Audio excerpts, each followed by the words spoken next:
Everyone, কেমন আছো তোমরা সকলে? আশা করছি তোমরা সকলে খুব ভালো আছো, আর আমিও কিন্তু মোটামুটি ভালো আছি। মোটামুটি এই কারণে বললাম, শরীরটা ভালো নেই, যার কারণে তোমাদের সঙ্গে আমি কালকে একটা ভিডিও শেয়ার করতে পারি। আর এই ভিডিওটা হলো কালকের ভিডিও, আর এটা আমিও রেকর্ড করিনি, এটা ওই রেকর্ড করে রেখেছিল যাতে আমি পরে আপলোড করতে পারি, কিন্তু সেটাও আমার পক্ষে করা সম্ভব হয়নি, কারণ শরীর এত খারাপ যে আমার ওঠার ক্ষমতা পর্যন্ত ছিল না। আজ তোমাদের সঙ্গে এই ভিডিওটা আমি শেয়ার করছি। প্রথমত দাঁতে যন্ত্রণা, তারপরে পেটে ব্যথা, একের পর এক লেগেই আছে যেন। সত্যি কথা বলতে এত শরীর খারাপের পরেও কাজে যাওয়ার একটু মাত্র ইচ্ছা থাকে না, বিন্দু মাত্রও। তবে কাজ তো কাজ, কাজে তো যেতেই হবে। কালকে আমি সেরকম কোনো কাজই করিনি, এমনকি রান্না বান্না অব্দি আমি করিনি, যা করেছে সমস্তটা ওই করেছে।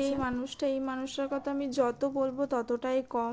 এতখানি শরীর খারাপ, আমি যে উঠতে পারছি না বুঝতে পেরে, কিন্তু কোনো কিছু আমাকে বলতে হয়নি, আর সেটা কোনো সময়ের জন্যই বলতে হয় না, এটা নতুন না। আমার কষ্টটা যে ও বুঝতে পেরেছে, এটাই হচ্ছে আমার কাছে সব থেকে বড় একটা পাওয়া। সকালে ঘুম থেকে ওঠার পর তো ভালো লাগছিল না, তাই ফ্রেশ হয়ে এসে বসেছিলাম। ও নিজেই চাটা করে নিয়ে এসে আমাকে চা দিয়েছিল। এখনো হয়তো তোমরা আমার গলার আওয়াজ শুনলে বুঝতে পারবে যে আমার শরীরটা এখনো কিন্তু ঠিক ভালো নেই। শরীর এতটাই খারাপ ছিল যে ও আমাকে অনেকবার করে বারণও করেছিল কাজে যাওয়ার জন্য, তবু আমি কাজে গেছিলাম। সকালবেলা যাওয়ার আগেও কিন্তু সিদ্ধ ভাত করে নিজে খেয়ে আমাকে খাইয়ে তারপরেই কিন্তু ও গেছিল। ও কিন্তু সবসময় আমার এরকম ভাবেই খেয়াল রাখে, এটা নতুন কিছুই না আমার কাছে। আমার এই ভিডিওটা তোমাদের কেমন লাগলো জানাতে ভুলো না। ততক্ষণের জন্য টাটা, সকলে খুব ভালো থেকো, দেখা হচ্ছে নেক্সট ভিডিওতে।